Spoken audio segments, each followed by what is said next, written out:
Hola a todos. No todo vale en la inteligencia artificial. Es lo que está dominando el mercado, pero los operadores seleccionan unas cosas sí y otras cosas no. No todo vale. Fíjense en esta infografía, una misma historia de inteligencia artificial, pero tres pisos moviéndose al revés. En primer lugar, el piso de abajo, el que peor lo pasa, el software. Miedo generalizado a que la inteligencia artificial convierta el código de los programas en una commodity. Esto lo he hecho con la ayuda de Cloud. Bueno, el software se ha caído en la semana el 10%. Es el piso de abajo, lo ha pasado muy mal. En el piso de en medio, los hiperescaladores imprescindibles, pero castigados claramente por el tamaño de la factura de CAPEX que están manejando. Y eso el CAPEX que se sepa, que hoy vamos a hablar del CAPEX o de las pretensiones de CAPEX o de la deuda oculta que tiene este sector y que es gigantesca. Y ha levantado la liebre Morgan Stanley y está haciendo correr ríos de tinta. Bueno, por los hiperescaladores, Amazon, Google, Microsoft, esta semana, castigados por ese tamaño de la factura del CAPEX, pues se han movido en bajadas de -2 a -7%.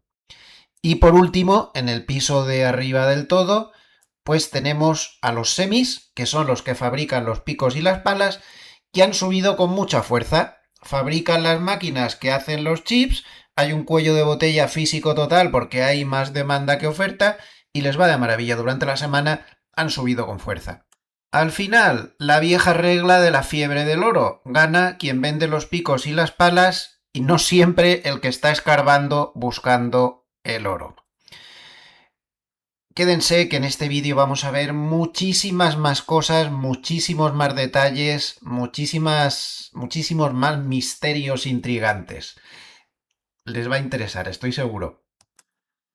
Muy buenos días a todos, bienvenidos, les habla José Luis Cárpatos y esta es nuestra tradicional cita de todos los sábados con el vídeo de las 4 claves de la semana que ahora termina. Clave técnica, clave fundamental, clave de fontanería de mercado, alcantarillas del mercado, que siempre la más importante y en la que más tiempo estoy, y clave de varios. Empezamos a grabar hoy sábado 13 de junio a las 10:30 de la mañana hora de Zúrich, 4:30 de la madrugada hora de Nueva York. Espero que hayan tenido una buena semana. Por aquí, pues bien, después del susto de mi señora, pues parece que todo ha quedado en nada.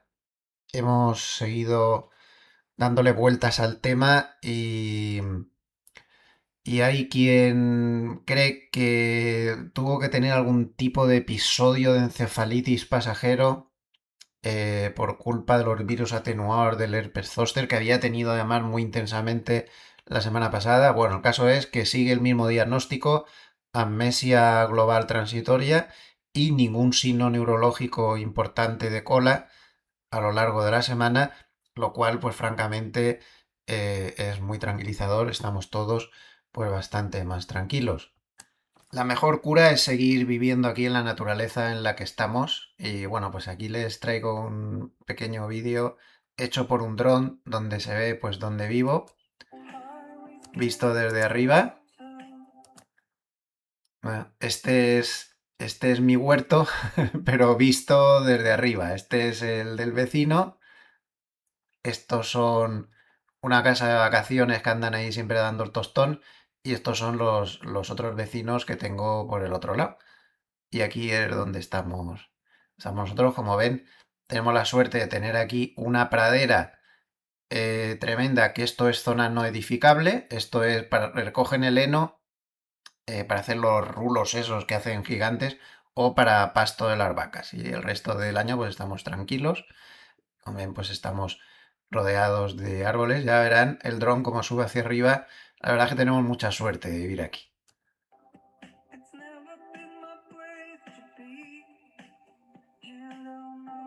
Y este es un poco el pueblo, ¿no? Como ven, una maravilla.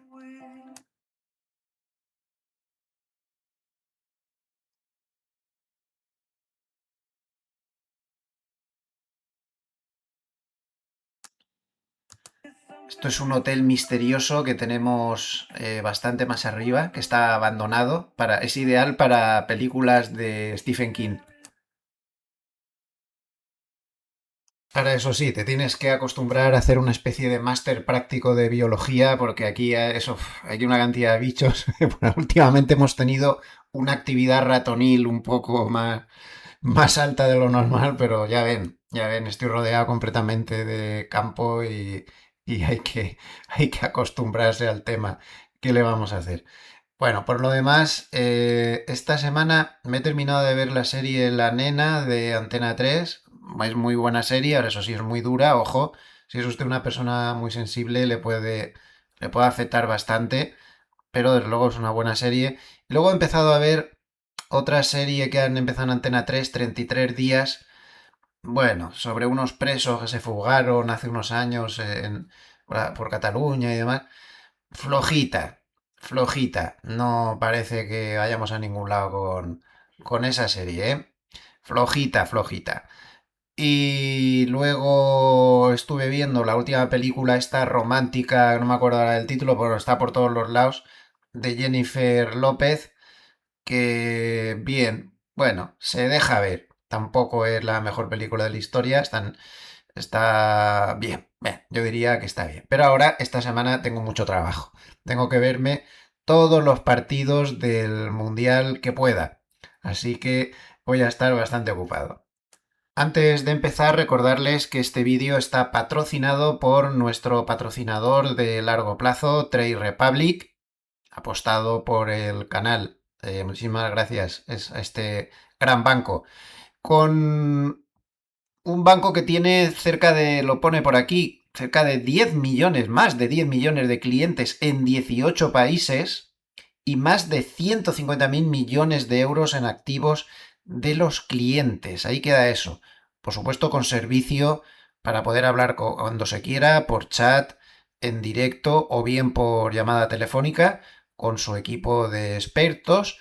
Y sobre todo, no olviden que para nuevos clientes se está ofertando ahora mismo, se ha activado ya una cuenta con prima de 3,04% TAE sobre saldos de efectivo ilimitados para nuevos clientes. Es decir, están pagando el 3,04% de manera ilimitada, se tenga el dinero que se tenga en la cuenta y además, y esto me parece muy importante, está el dinero protegido, como ven, hasta 100.000 euros. Los fondos están guardados en una cuenta separada en uno de sus bancos asociados. Esto es importante porque mucha gente que está un poco preocupada cuando abre una cuenta corriente con algún banco con este tipo de cosas. Hasta 100.000 euros. También es importante saber que el pago de intereses se hace cada mes, sin límite, pero además cada mes, lo cual la magia del interés compuesto también ayuda mucho. Por lo tanto, 3,04% TAE sobre saldos de efectivo ilimitados en traderepublic.com, además de otras muchas ventajas. Luego hablaremos otro poquito más sobre nuestro sponsor. Recuerden que en la descripción del vídeo está puesto el enlace, pueden pinchar, se pueden descargar la app para trastear un poco y ver cómo funciona o para abrirse la cuenta, traderepublic.com.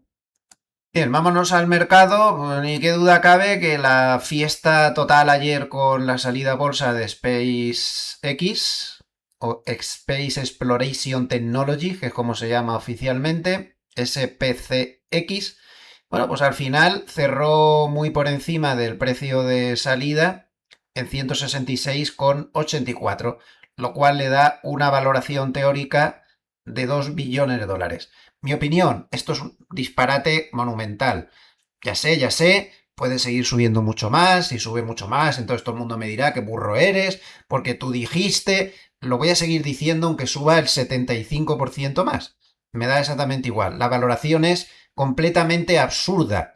Estamos ante una compañía que se supone que vale 2 billones de dólares con unos 19.000 millones de dólares de facturación y 4.900 millones de dólares en pérdida.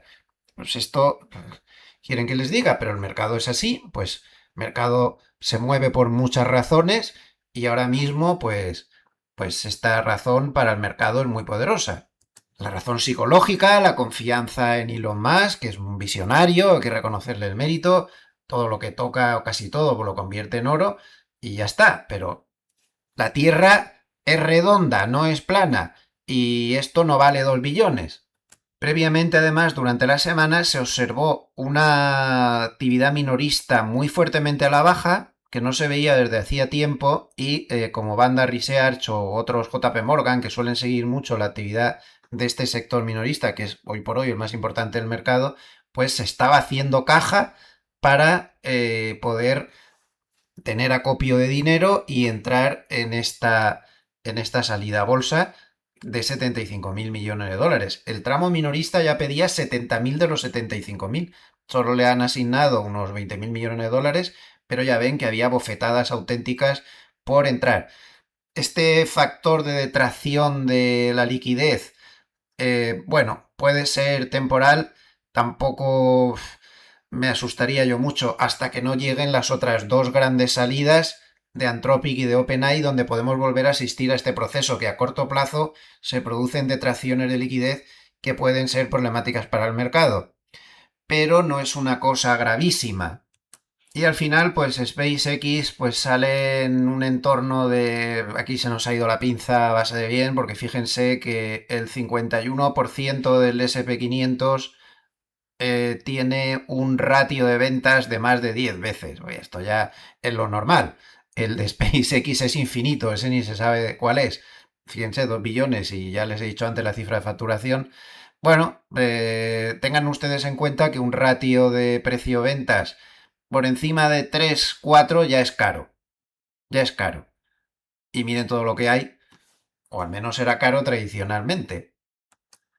Realmente los estudios que hay, sobre todo este de BCA Research, que es lo más fino que he visto, he comentado antes que no es una cosa grave las grandes salidas a bolsa por la detracción de liquidez que suponen. No es grave, pero sí que se nota.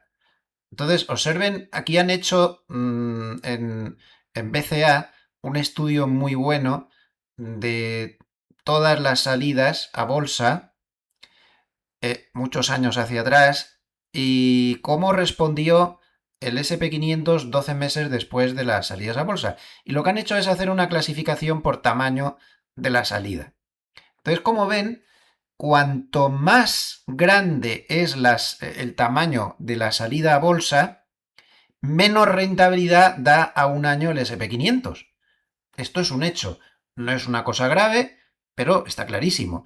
Con las salidas a bolsa más pequeñas da un promedio de subida del 16 y con las salidas a bolsa más grandes, y acabamos de ver la más grande de la historia y seguramente veremos las otras dos más grandes de la historia con OpenAI y con Anthropic, pues solo 7,5, cuando el promedio normal es del 12.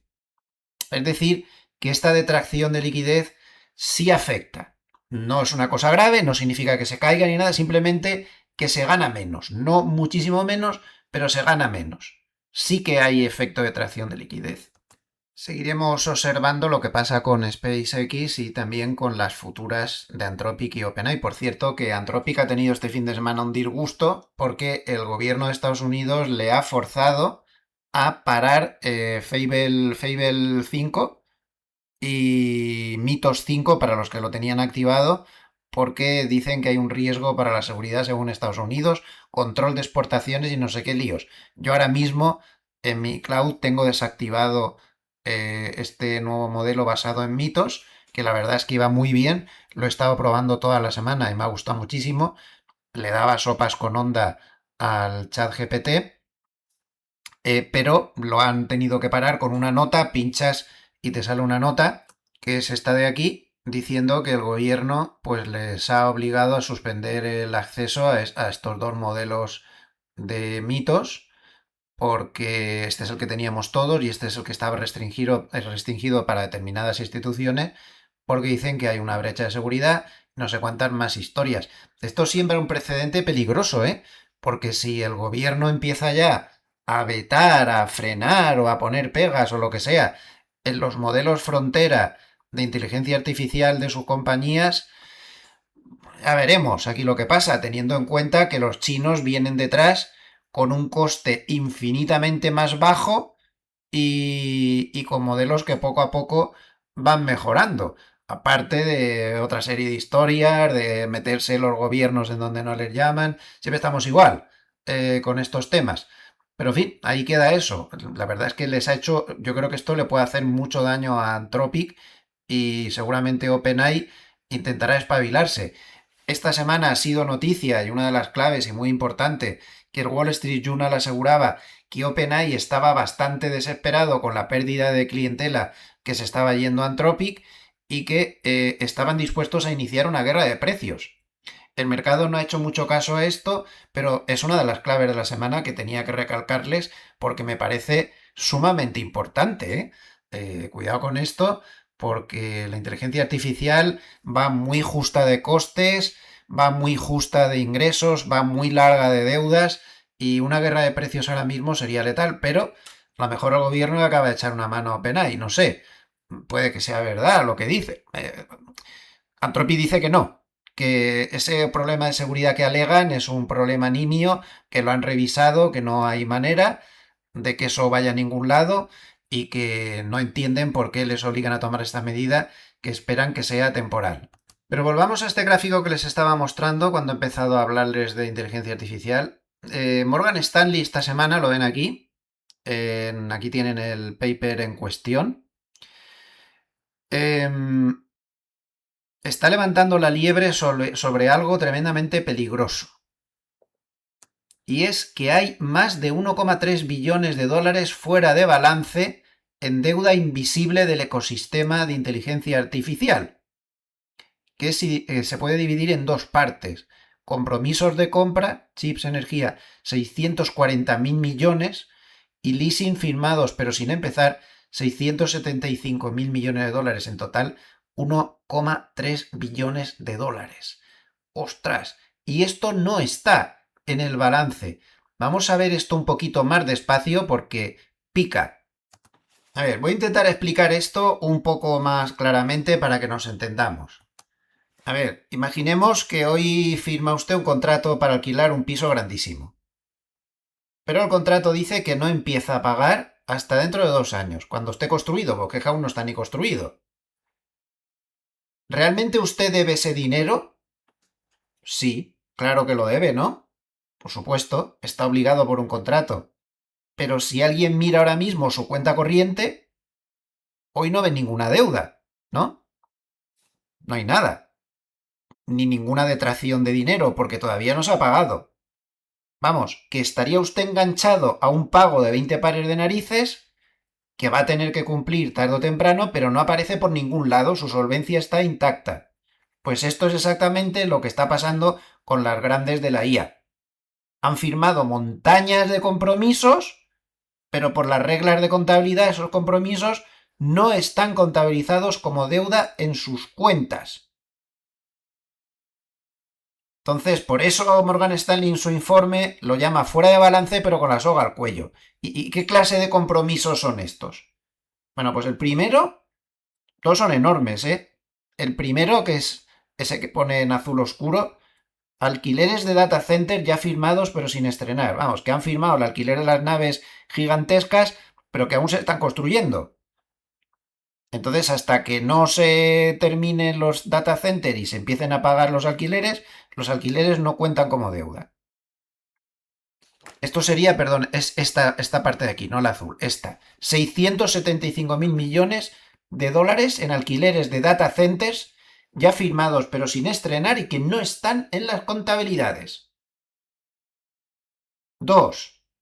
Compromisos de compra sí o sí, vamos, que tienen que hacerlo. Contratos para comprar chips, energía, capacidad de computación, que no se pueden cancelar aunque luego no lo necesites. 640.000 millones, esto de aquí. 3. Contratos de electricidad a 20 años, como los data centers gastan luz pero a lo bestia, pues están firmando comprar la producción de centrales enteras durante décadas. Otro pago extra que no se cuenta y que no está aquí, o sea que es bastante más aún. Y por si fuera poco, pues avales y garantías a terceros. Ejemplo, Google, que está avalando a montones de empresas que están construyendo data center para que estos consigan préstamos baratos. Si la cosa va mal, ¿quién va a pagar? El avalista. Es decir, Google. Pero mientras no haga falta pagar, este aval no está en la cuenta de deudas de Google. Miren este gráfico de la bomba Oracle.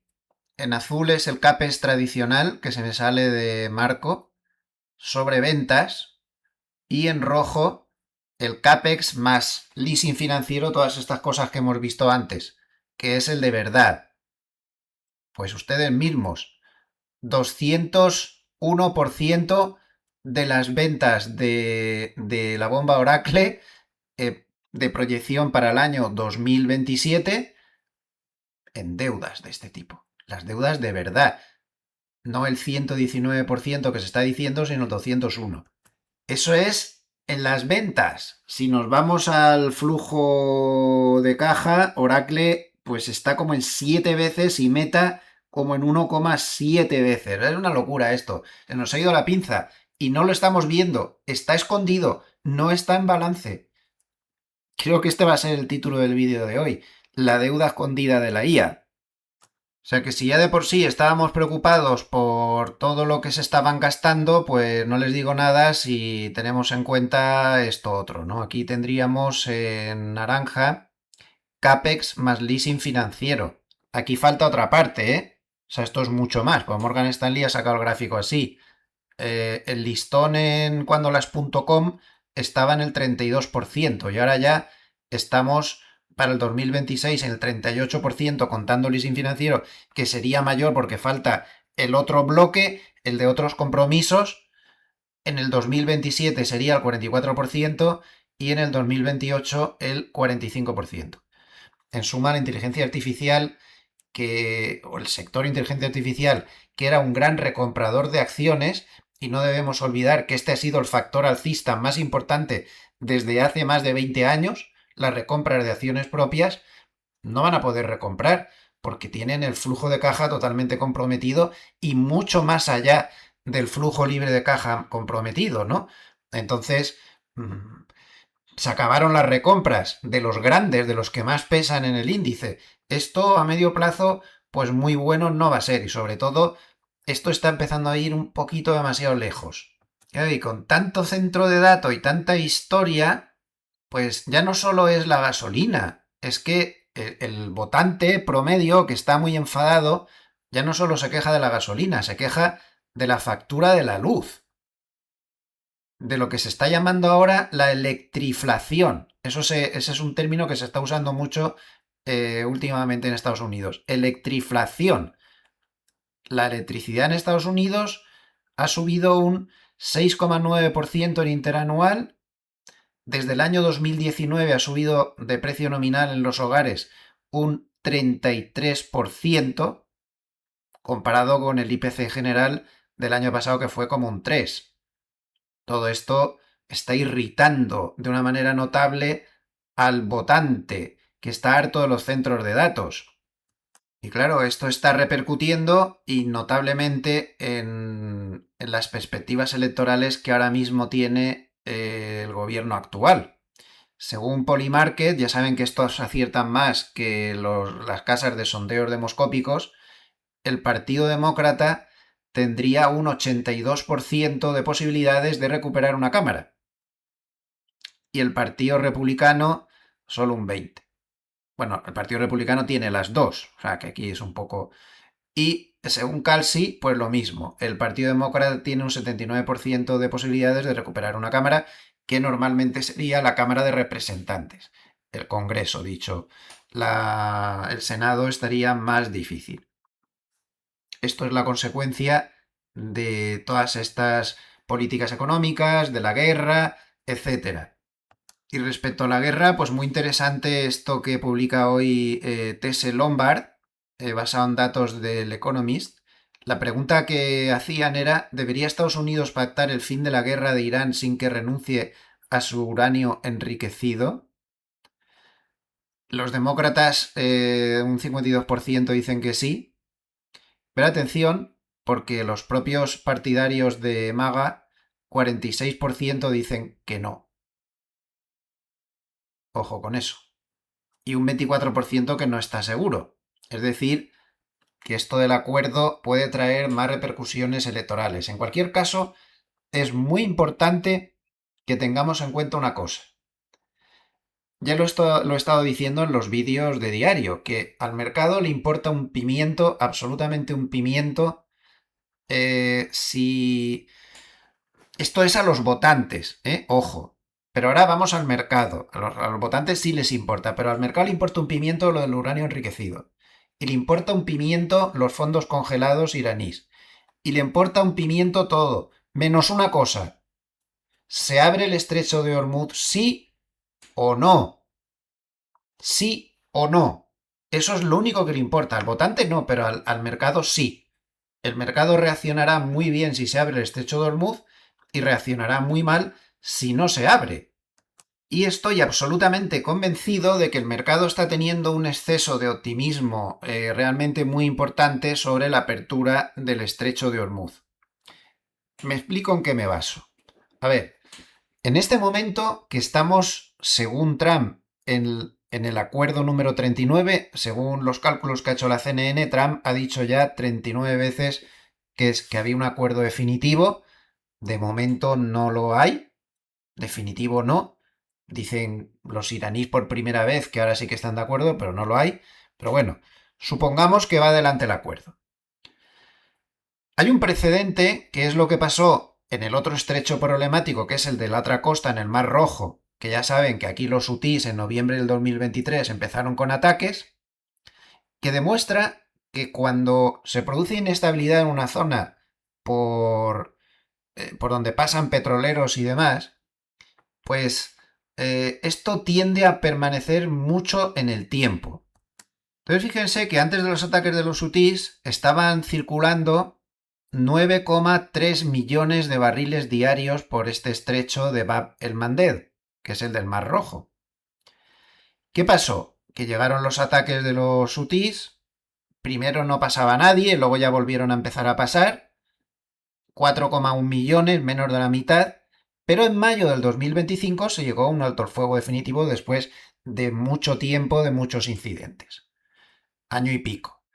Pero observen que a pesar de que se llegó al alto el fuego, el tráfico por el estrecho no se había restablecido. ¿De acuerdo? Con 4,2 millones de barriles.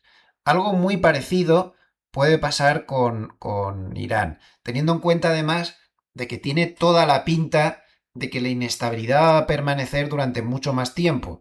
Si llegan al acuerdo que están hablando, se están dando 60 días para discutir los temas nucleares, se les está dando 30 días para abrir el estrecho de Hormuz, los iraníes no paran de decir que sí, que lo abrirán, pero bajo soberanía de Irán. Imagínense lo que puede suponer para el mercado que esto esté bajo soberanía de Irán.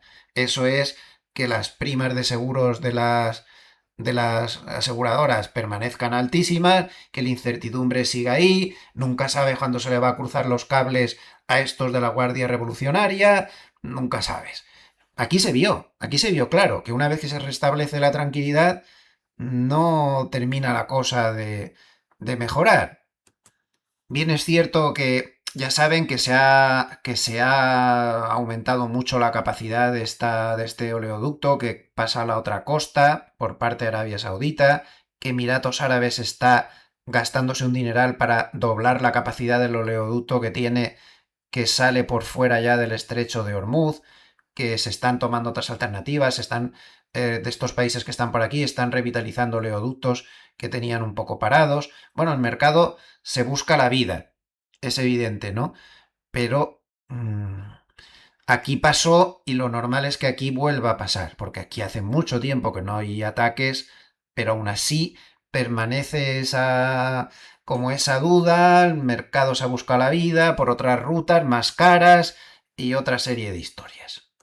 En esta línea, a mí me ha parecido muy razonable un paper de HSBC que se ha publicado durante la semana, en el cual podemos ver dos escenarios que a mí me parecen mucho más razonables.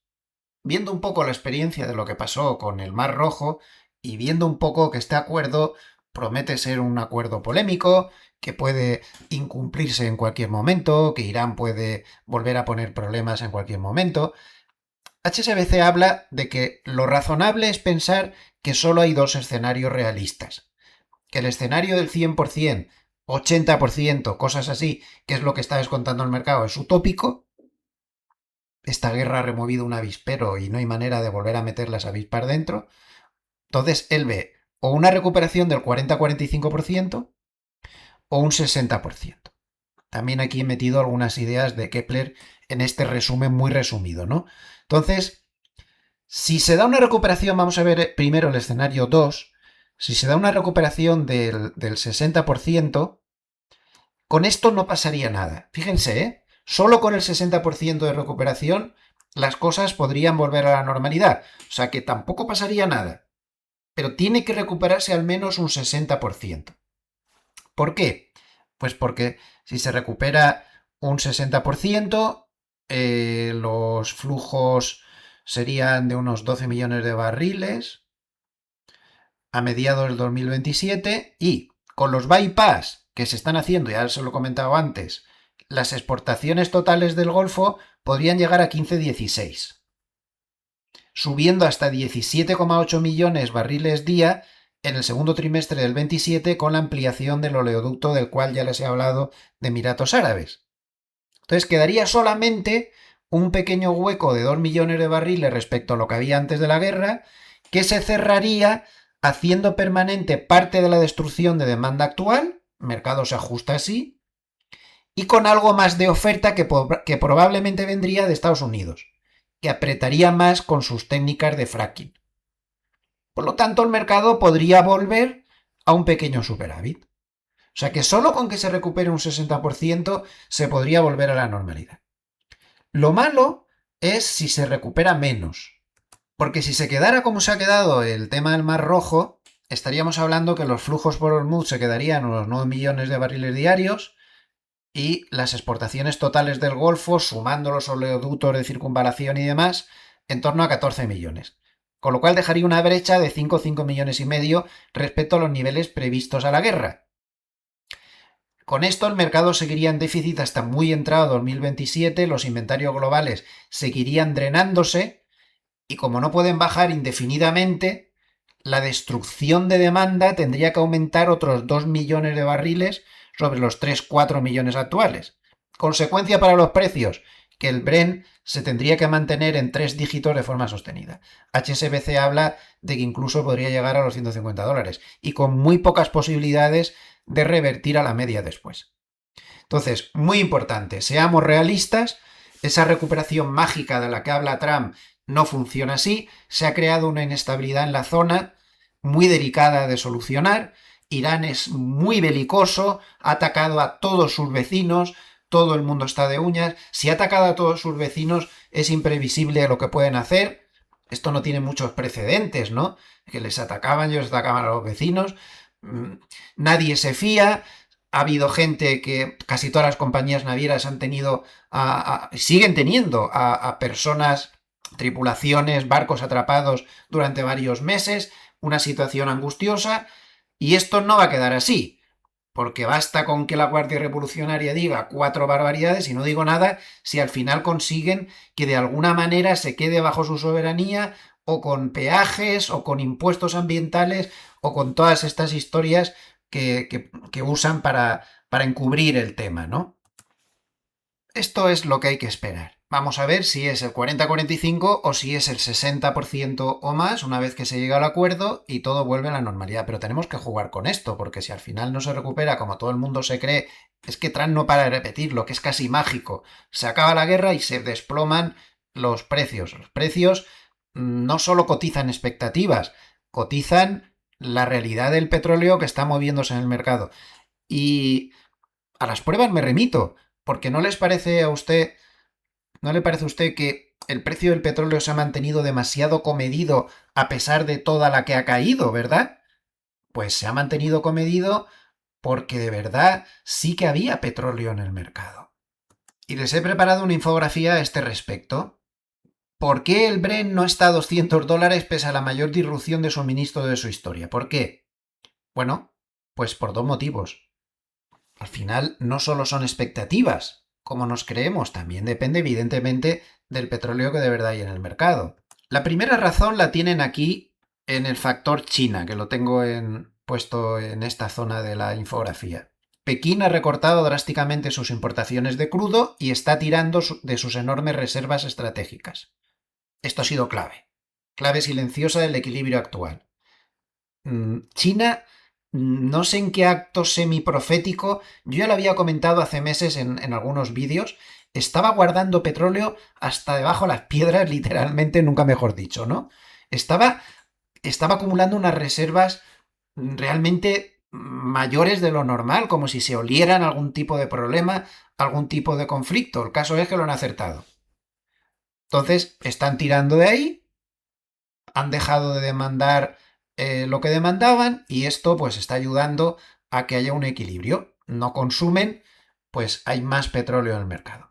Pero también ha funcionado de maravilla la misión secreta de Trump, que ha hecho una jugada realmente increíble y que ha llenado de petróleo el mercado sin que Irán se diera cuenta y sin que nadie nos diéramos cuenta. Y es que en esta misión secreta, Trump habría conseguido hacer circular por el estrecho 100 millones de barriles y más de 200 barcos habrían cruzado en un mes en esta operación encubierta. ¿Cómo funcionó la operación encubierta? Pues mira, muy sencillo, en 4 pasos. Los petroleros apagaban el GPS. Ya saben que los barcos, parecido a los aviones, llevan un transpondedor que dice pues a dónde está, como los aviones. Bueno, pues los petroleros lo apagaban y cruzaban el estrecho de noche, a oscuras, pegados a la costa de Omán, la orilla buena, digamos, ¿no? Por un pasillo de 800 metros de ancho, fíjense, un petrolero, un superpetrolero de 2 millones de barriles, ahí lo pone en la segunda foto, 2,1 millones de barriles lleva un petrolero de estos, ¿no? Bueno, pues con un pasillo de solo 800 metros cruzaban y mientras drones y aviones americanos les vigilaban las espaldas. Luego, ¿qué hacían? Que una vez fuera del estrecho descargaban en mitad del mar, en el Golfo de Omán. Se arrimaban a otro petrolero y le pasaban el crudo de barco a barco. Este segundo barco, que nunca había pisado la zona peligrosa, se llevaba el petróleo a Asia tranquilamente. Paso 3. El petrolero que había pasado a oscuras por ese pasillo tan estrecho encendía las luces, encendía el transpondedor y regresaba al Golfo a la vista de todo el mundo. Como iba vacío, pues no era un objetivo jugoso para nadie.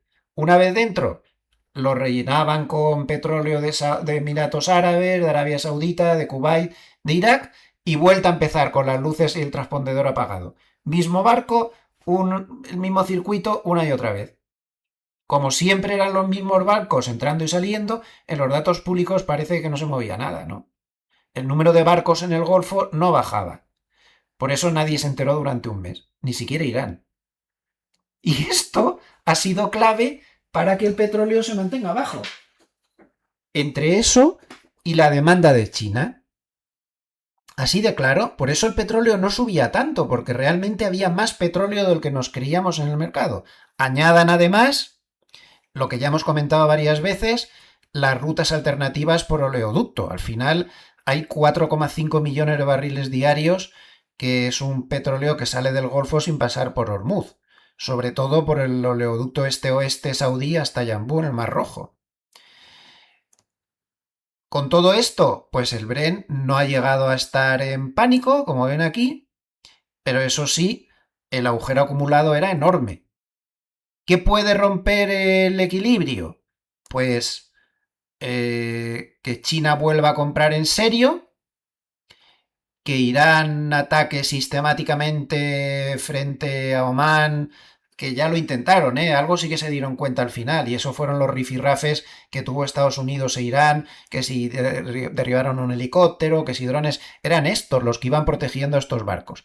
O bien que los inventarios occidentales pues sigan drenándose y que no haya no haya un alto el fuego definitivo y que la cosa se complique. Esto es muy importante también para que nos expliquemos por qué el petróleo no ha subido mucho más de lo que todos nos creíamos. Esta semana además hemos tenido un fenómeno económico también de gran relevancia y que es necesario que lo hablemos. Observen el gráfico donde se compara la rentabilidad del bono americano a 10 años comparado con los beneficios de Estados Unidos. Y como ven, ahora mismo, desde el año 2006 no se había visto, los bonos estarían siendo más rentables. Por primera vez en 20 años. Esto es de primordial importancia. Vamos a verlo más despacio. Todo esto es el spread entre el bono americano 10 años y los beneficios a 12 meses del SP500. El spread actual está en positivo a favor de los bonos de 0,39 puntos porcentuales. Es decir, que el bono a 10 años estaría rindiendo más que la tasa de rentabilidad de los beneficios del SP500. Es el nivel más alto desde el año 2006. En la crisis financiera del 2009 lo vimos al revés, la máxima ventaja de la bolsa frente a los bonos. Y lo que mide el gráfico realmente, para entendernos, es eso que llaman el earning yield, o sea, la rentabilidad de los beneficios es la inversa del PER, lo que es lo mismo, los beneficios que genera el índice por cada 100 dólares invertidos. Es el corazón de lo que se llama el modelo de la Fed. Lo normal, pues que la bolsa rinde más por beneficios que el bono sin riesgo. El inversor cobra una prima por asumir el riesgo bursátil. Es lo que ha habido desde el 2003 hasta el 2024. Pero ahora esto ya no está así. El Tesoro americano paga más que el rendimiento por beneficio de la bolsa. Curioso, pero es así. La prima de riesgo de la renta variable es negativa. Se paga por el riesgo bursátil menos que por la deuda pública, que mucha euforia, y esta es la consecuencia de tanta euforia. ¿Y cuándo fue la última vez que vimos un fenómeno tan raro como este? Pues 1998-2000, en plena burbuja tecnológica, ¿cómo no? No anticipó el techo exacto, cuidado con eso, ¿eh? Esto no quiere decir nada. Pero sí precedió a una década muy pobre de la bolsa frente a los bonos. 98-99 aún fueron muy buenos, pero luego se pagó el pato. Entonces, yo cada vez veo más historias que me indican que si tenemos una perspectiva de muy largo plazo, de 10 años, por ejemplo, no creo que en 10 años la bolsa vaya a hacer muchas maravillas, a muy largo plazo. Estoy bastante convencido de eso. Igual cambio el título y pongo eso, no sé. Me da a mí la sensación, y esta es otra razón más, que estamos muy altos ahora. Ese rally bursátil liderado por la inteligencia artificial ha comprimido mucho los ratios y esto no está muy claro. Aquí les pongo algunos matices que hay gente que critica este modelo de la Reserva Federal, que se usan beneficios pasados, con beneficios futuros estimados el spread es algo menos extremo, pero lo que tiene que venir, eso son promesas. Y lo que estamos viendo son realidades. Y sobre todo que esto no es una herramienta de timing. Una prima como esta al revés puede durar años, ¿no? Pero históricamente siempre ha anticipado retornos relativos pobres de la bolsa frente a los bonos a largo plazo. Y es con esto con lo que nos tenemos que quedar. Yo el otro día puse este Twitter citando a McElligott. McElligott decía que se está rompiendo el gran soporte de los últimos 15 años. Dice que durante década y media las recompras de acciones y las fusiones y tal y todas estas historias en efectivo superaban con mucho a las emisiones. Así que cada año había menos acciones en circulación y más demanda. Pero eso ha cambiado. El CAPEX de la IA se quema toda la caja a velocidades que ni las propias empresas saben proyectar, lo que amenaza las recompras, que van a ser muy bajas, y sobre todo está saliendo papel nuevo por todas partes. A ver, por pura lógica, papel contra dinero, y hacemos una proyección a largo plazo, a 10 años, pues no parece esto muy allá, ¿no? Y luego McElligott pues decía también que el dinero inteligente que ya no compra a los ganadores obvios de la carrera del CAPEX, sino que los vende para rotar un escalón más abajo en la cadena hacia los cuellos de botella. Lo que está entrando es en memorias, silicio, infraestructuras, servidores, redes, robótica. mientras que los hiperescaladores hacen de cajero para financiar esas otras compras. Esto lo hemos visto al principio del vídeo. Al final, cuando viene una gran revolución como esta, tecnológica, porque esta es una gran revolución y que va a cambiar el mundo, con el permiso del gobierno de Estados Unidos, que deje que los modelos frontera vayan evolucionando y que no los prohíban. ¿Vale? Me ha gustado mucho eso que han hecho hoy con el mitos de Anthropic. Bueno, el caso es que vamos a citar a Carlota Pérez, una gran economista de origen venezolano, nacionalizada, creo que es británica, que en su obra más famosa, Technological Revolution and Financial Capital, dictaminó cómo era cada gran revolución tecnológica. Y tiene toda la razón, ¿eh? Siempre ha sido así. Hay una primera fase de irrupción, estalla una nueva tecnología, el capital de riesgo entra a financiar lo nuevo, con poco dinero aún. La fase 2, que es en la que estamos ahora, euforia y especulación, el dinero se despega de los beneficios reales y se infla la burbuja. Estaríamos aquí, más o menos, no sabemos a qué distancia. Luego decía Carlota que siempre llega un crash por la burbuja que se ha inflado y que entonces empieza la fase 3 y la 4, que es la buena. Tras el crack, que es la fase de sinergia, la tecnología se adopta de forma masiva y llega a la edad dorada de crecimiento real y sostenido gracias a esa revolución tecnológica. Aún no hemos llegado a eso. Mucho me temo que tendremos que seguir estas fases, siempre hablando a largo plazo. Y la fase 4 de madurez, se agotan las ganancias, el mercado se satura y el capital empieza ya a buscar la siguiente revolución, pero eso sería muy a largo plazo. ¿Qué nos quiere decir esto? Pues que tenemos que, yo creo, aquí no se pueden dar recomendaciones, ya saben que está terminantemente prohibido, pero yo creo que tenemos que ser un inversor más ágil. Tenemos que movernos, tenemos que ser conscientes de que estamos ya en una fase muy burbujera, pero que puede continuar más. ¿Por qué despreciarla? Se puede seguir la tendencia, que tarde o temprano llegará esto, habrá que estar atentos para que no nos pille y salirnos, pero una vez que pase, en lugar de ser una tragedia, será un ciclo muy natural dentro de las grandes revoluciones tecnológicas y a partir de ahí va a venir lo bueno durante muchos años y hay que saber disfrutarlo también. Entonces, simplemente creo que hay que ser consciente de estas fases que decía la economista Carlota Pérez, son ciclos de 50 60 años, y ser conscientes de lo que va a venir y lo que puede ser una grandísima ocasión de compra, que es cuando se corrija esta burbuja y no una tragedia apocalíptica, que es lo que se nos dirá cuando estemos en esta fase. Ya lo dije yo, dirán algunos, esto se va al infierno, esto no sé qué. Seguramente veremos esto después. Pero permítanme que haga un poco más de publicidad de nuestro patrocinador Trade Republic. En ese mercado que vamos a tener, donde posiblemente podamos tener más subidas, más bajadas, luego una fase dorada, nuestro patrocinador tiene todos los productos que se puedan necesitar para ajustar a su propio análisis, a sus propias inversiones. Empezando por el petróleo. Si mi hipótesis es cierta y al final no sale todo, no se recupera al 100%, si se queda en un 40-45%, el petróleo puede seguir subiendo, si no, podría seguir bajando. Bueno, pues tiene un abanico de productos increíble, aparte de pagar ese 3,04% TAE en la cuenta, para entrar en petróleo. Por ejemplo, el West Texas apalancado 3 veces largo, el Brent apalancado 3 veces largo, o al revés, usted cree que el petróleo va a bajar, pues este producto, el West Texas apalancado 3 veces corto, pues puede dar un rendimiento magnífico.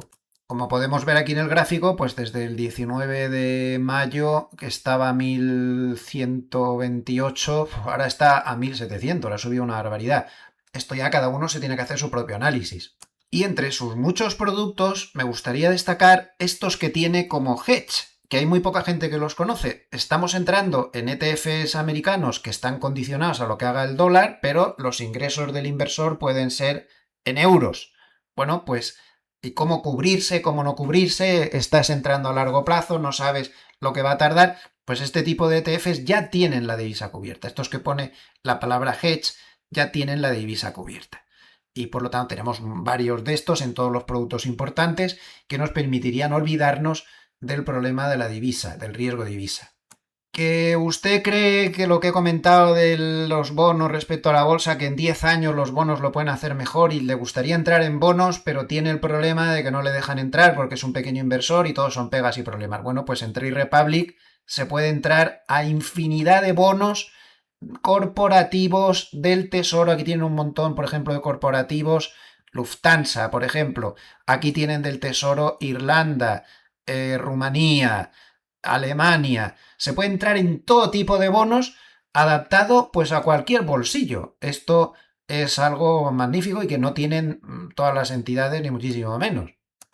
Pues a usted le gusta un bono turco como este, pues ahí lo tienen, con un cupón del 5,88% que está en dólares. No, está en euros, con un tipo de vencimiento hasta 3,9 años. Como ven, aquí tienen toda la tabla y cada uno pues lo puede comprar o vender. Y también hay infinidad de ETFs en renta fija. Absolutamente de todos los colores, alta rentabilidad, normales, del tesoro, con la divisa cubierta. Hay infinidad de ellos, absolutamente de todo. Trade Republic, pueden descargarse la app en la descripción del vídeo. A través de ese enlace se puede entrar. Sigamos con nuestro razonamiento. Estamos en un entorno donde la inflación pues parece que se está tensando por razones evidentes y es muy importante que no cometamos el error, o comete todo el mundo, de no darnos cuenta de que la inflación nos está comiendo el bolsillo. Entonces es muy bonito hablar de las rentabilidades bursátiles nominales, pero hay que hablar de la realidad, las rentabilidades que tenemos con la inflación dentro, ¿no? Entonces aquí he preparado con la ayuda de Cloud y un montón de fuentes que están citadas aquí, este gráfico de elaboración propia en el cual he comparado qué habría pasado con un dólar invertido en 1871, es donde las series de datos empezaban. En ahí no existía el SP500, pero se usan una serie de adaptaciones que hizo Shiller para poder comparar, ¿no? Robert Shiller. Pues un dólar en nominal invertido en Wall Street sin tener en cuenta la inflación, pues nos habría dado 1.446, un 4,84% de rentabilidad anualizada media. Pero si tenemos en cuenta la inflación, un dólar, que está en la realidad, un dólar se habría convertido en 57, que está muy bien, pero es prácticamente la mitad de la rentabilidad anterior, un 2,66% al año. Rentabilidad se ve muy afectada, nuestro bolsillo, nuestros ahorros, todas estas cosas se ven muy afectadas por la inflación. Es un factor que no podemos menospreciar y que sigue ahí.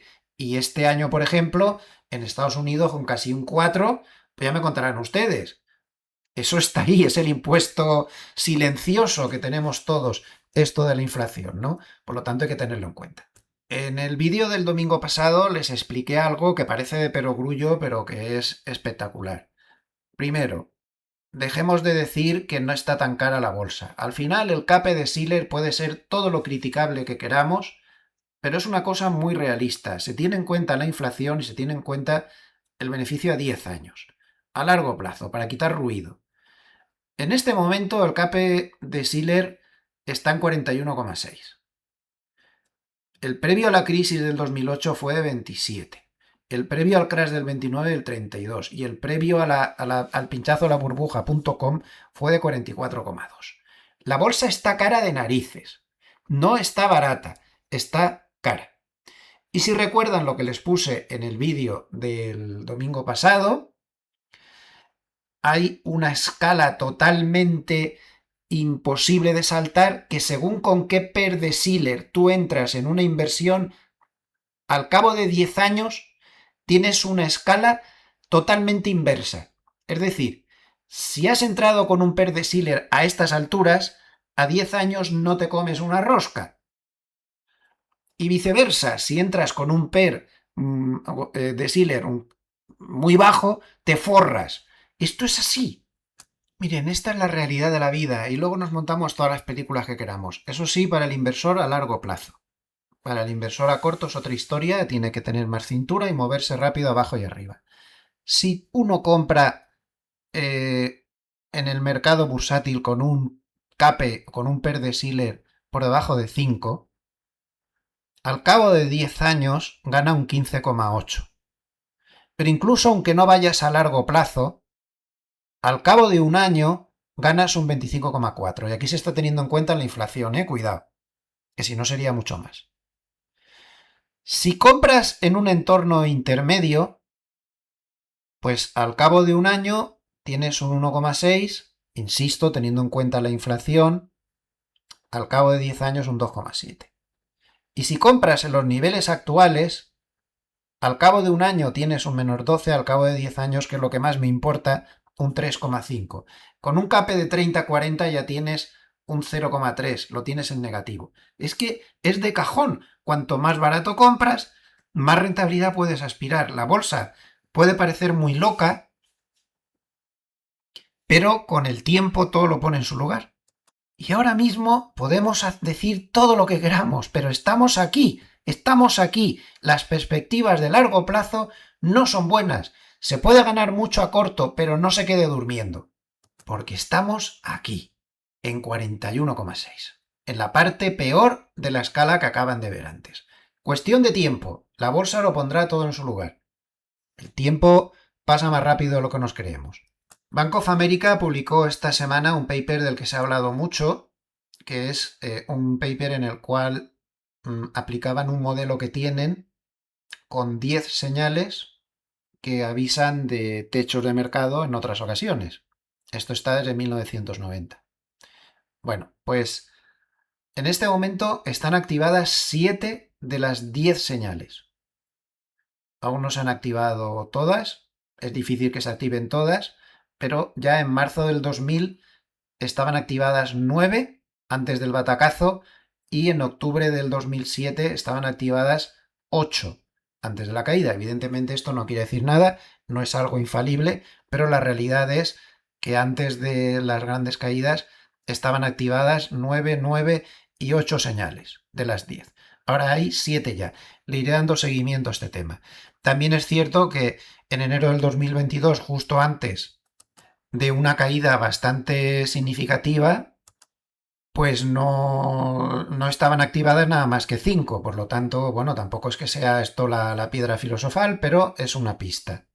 Luego hay otra cosa que a mí me preocupa mucho, la inflación que está causando el precio de subida a las memorias. Estamos ya en el capítulo de varios.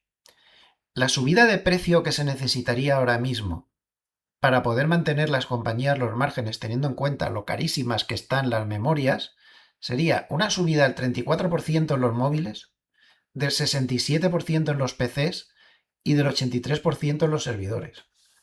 ¿Cuánto más podrán aguantar estas compañías comiéndose el margen? Ahí lo dejo. Antes les he dicho que el ratio de ventas de SpaceX era una barbaridad. Bueno, pues he encontrado un gráfico que me lo había dejado en la carpetilla. Pues este es su ratio de ventas, 95 veces. Solamente Amazon está más o menos en lo normal, 3,6. Los demás están caros, pero bueno, Meta 6,5, Alphabet 9,7, Microsoft 9,9. Y ya vienen los que están carísimos. Nvidia 21,3, Anthropic, si saliera a bolsa ahora estarían 20 veces, que es una barbaridad. A partir de 3,4 es caro. 33 veces OpenAI, SpaceX 95. ¡Viva la Pepa! ¡Hala! No hay problema, no problema. El mercado al final lo pondrá todo en su lugar. Lo que pasa es que no nos podemos quedar mirando. Las burbujas se pueden hinchar mucho más antes de que se den la vuelta. Inteligencia artificial. Miren lo que cuesta en Opus 4.8 de Cloud cada millón de tokens. 5 millones de entrada, 5 dólares de entrada, 25 dólares de salida por millón de tokens. ChatGPT 5.5. 5 dólares por millón de tokens de entrada, 30 dólares por millón de tokens de salida. DeepSeek, 0,43 dólares por millón de tokens de entrada, 0,87 dólares por millón de tokens. 0,87 contra 25 dólares. ¿Esto lo van a poder resistir los de la inteligencia artificial de Estados Unidos? aunque sea de peor calidad DeepSeek o el Queen este famoso, da igual. No se pudo resistir a China en multitud de otros productos y no se podrá resistir a este, ¿eh? Y si encima empieza el gobierno a poner palos en los ejes, esto, cuidado con esto, que nos puede costar caro, que hemos montado un ecosistema de mercado burbujero basado en que esto va a ser la repera y que van a seguir ganando fortunas. Y a mí, lo digo en cada vídeo semanal, me sigue preocupando mucho esto. Los chinos están replicando los modelos a menos de la 10ª parte de coste. Ojo. Bueno, vamos a pasar al paper de Hartnett como siempre para terminar, para ver sentido común, aire fresco y sabiduría, que este hombre sabe mucho, se equivoca como todo el mundo, pero es muy fiable.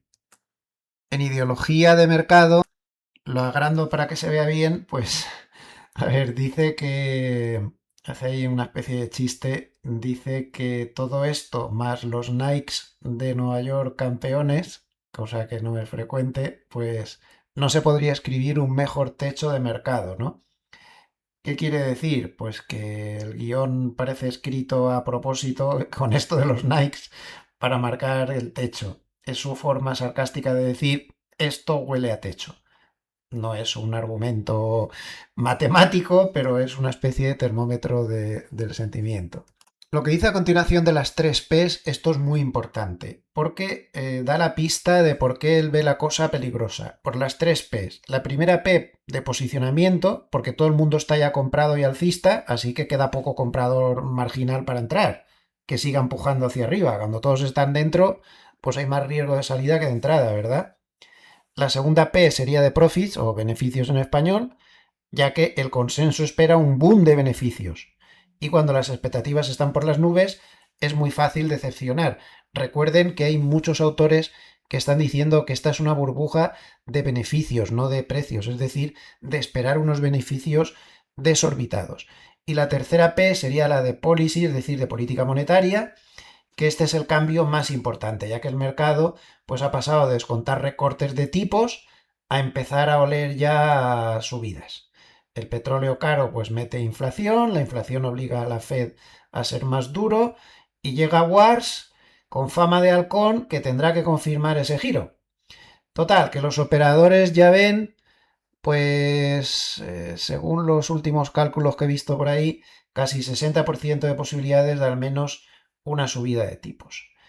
¿Qué deja caer Harnett aquí? Estoy explicando, no traduciendo literal. Pues deja caer que se debería ir bajando la exposición hasta que las condiciones financieras pues dejen de apretar, ¿no?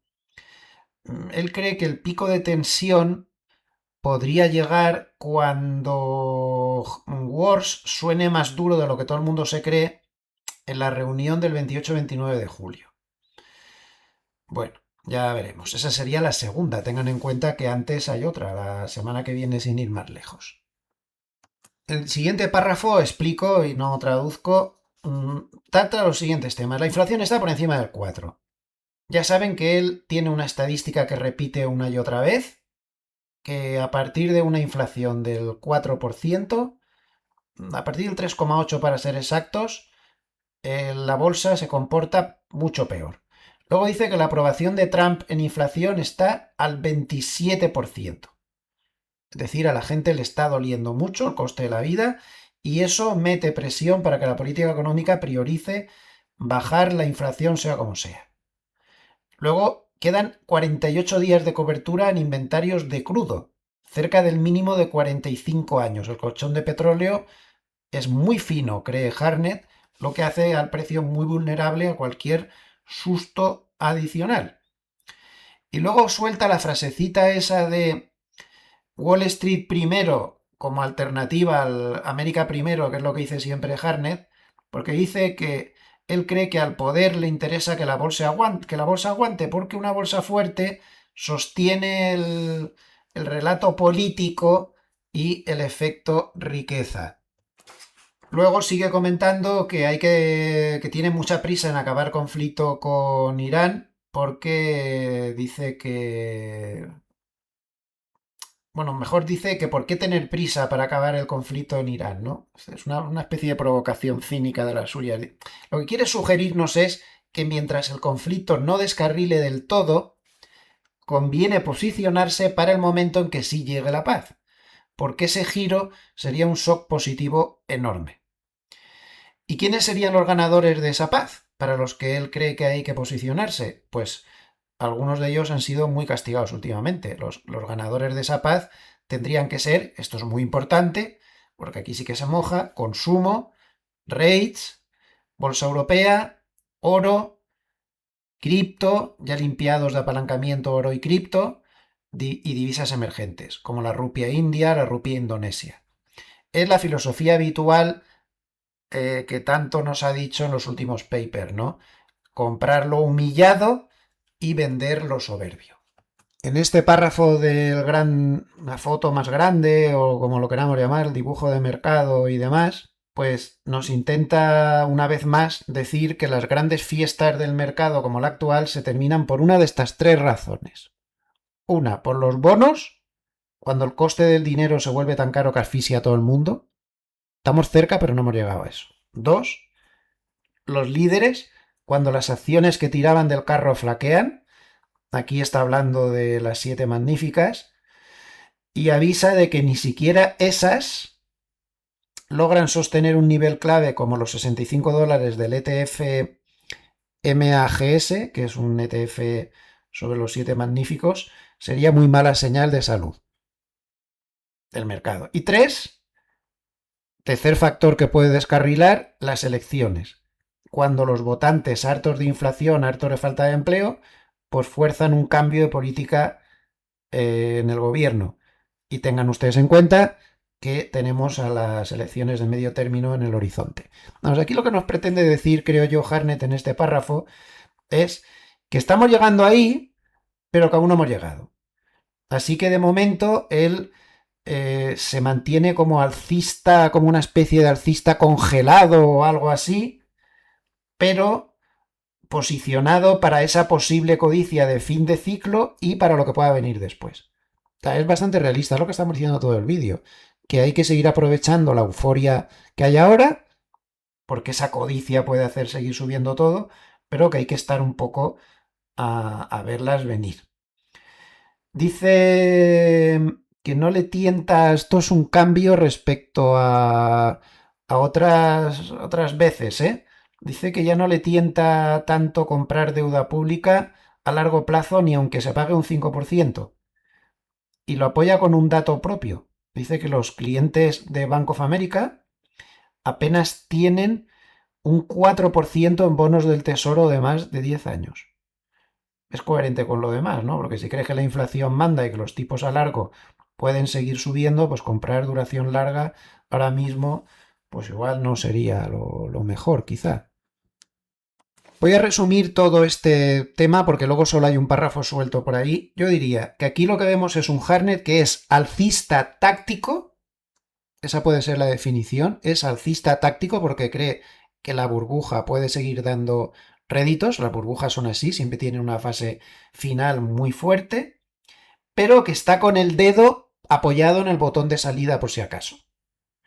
No dice vende todo ya para nada, simplemente dice ve recogiendo algunas fichas y prepárate porque el catalizador del giro probablemente sea Wars. No sé si estará en lo cierto, pero es lo que él piensa.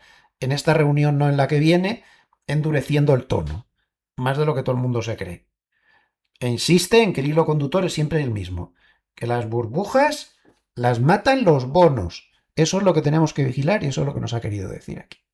En cuanto a flujos semanales, 31.500 millones de dólares han ido a acciones, 20.800 millones de dólares han entrado en bonos, de criptos han salido 700 millones, 2.300 millones de dólares han salido de oro, 2.500 millones han salido de cash.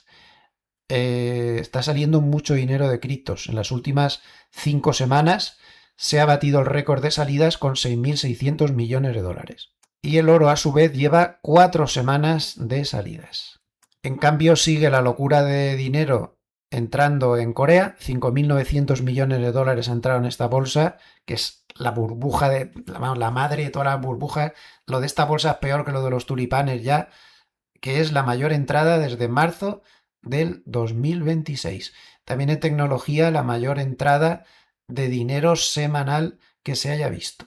Y por último, vuelve a hacer incidencia en un tema que él ha repetido ya varias veces. Cree que tal y como está el IPC ahora mismo, la cifra general del IPC, va camino de estar subiendo al ritmo del 0,5%, lo cual llevaría al IPC a plantarse cerca del 5% para las elecciones de medio término. Ojo. Y recuerda que en los pasados 100 años, cuando el IPC cruza por encima del 4, cosa que ya ha hecho, este mes lo ha hecho, se ha ido al 4,2, el SP500 promedia un menos 4% en los siguientes 3 meses y un 7% de promedio, perdón, un menos 7% de promedio en los siguientes 6 meses. Además, también recuerda que cuando el IPC supera la tasa de empleo y está casi a punto de hacerlo, pues esto normalmente ha coincidido con años de subidas en la Reserva Federal y algunos años pues han sido bastante complicados.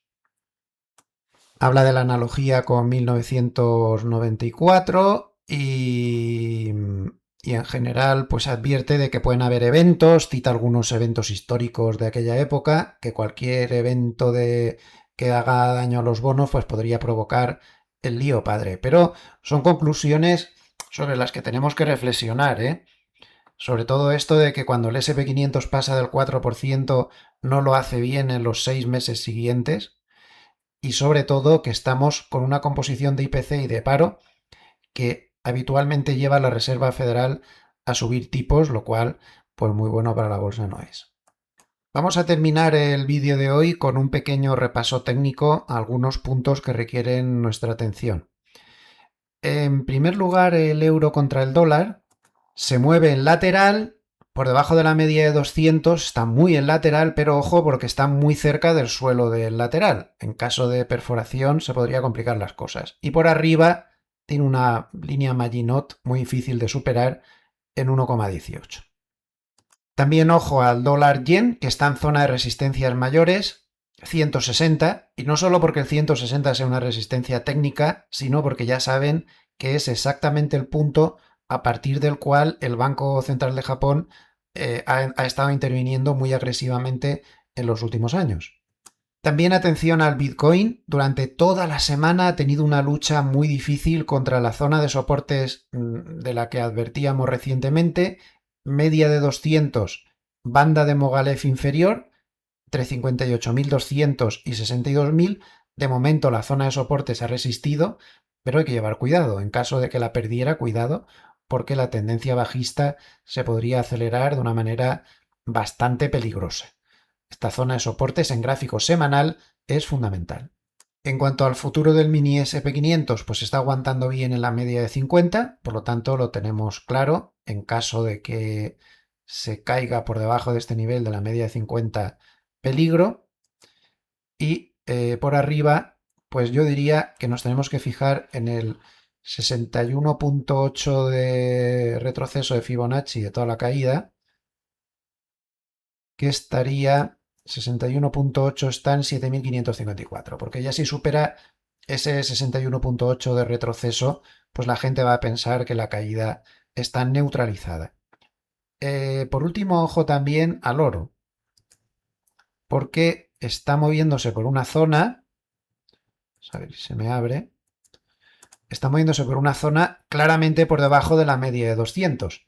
No es muy frecuente que ningún activo pierda la media de 200 sin hacer al menos un pullback hasta esa zona. Por lo tanto, pues sería razonable pensar que podría darse ese pullback hasta la zona de 4.555. En cambio, por debajo tiene un soporte muy fuerte en 4.000. Perder esa zona de soporte pues le podría complicar muchísimo la vida. Zona del 4.000. Ojo con ese nivel, Es además el número psicológico evidentemente redondo del 4000, por lo tanto no es un soporte fácil, banda de Mogalef, en fin, un nivel realmente muy difícil. Pues nada más, aquí terminamos nuestro vídeo de hoy. Gracias como siempre por aguantar un vídeo tan largo de 1 hora y cuarto, pero como han visto, pues había muchos temas que hablar, muchos temas que razonar. Recuerden que nada de lo que he dicho se puede interpretar como una recomendación, eso está prohibidísimo. Yo solo he dado mis opiniones personales, lo que yo creo, pero es imperativo que cada uno haga su propio análisis. Esto es fundamental, no se fíen de nadie y de mí mucho menos, que yo me equivoco muchísimo. Ustedes vayan a lo suyo y hagan su propio análisis. Muchísimas gracias a todos, denle al like si les ha gustado el vídeo, que este vídeo es muy largo y se nos olvida darle al like, y para nosotros es fundamental. Muchísimas gracias a todos, ya saben que aquí tienen durante toda la semana su canal internacional, solo hablamos de finanzas internacionales, por lo tanto da igual en el país en el que vivan, seguro que lo que hablamos le puede aprovechar, pues siempre que usted sea hispanoparlante y de verdad pues tenga interés en las finanzas, aquí tiene su cadena. Saludos a todos, les envío pues saludos afectuosos desde Suiza, donde ya se nos acaba el chollo. Llevamos 2 semanas con la calefacción puesta, la mar de agustito, pero a partir de mañana ya empieza un poquito más de calorcillo. Vamos a llegar a 23 grados o una cosa así, que para aquí es como estar a 40 grados en Sevilla. Tenemos poca tolerancia al calor, estamos acostumbrados a temperaturas más bajas, pero es lo que toca. Estamos ya en pleno verano, a mediados de junio, y es lo que nos toca ahora. Algo de calor.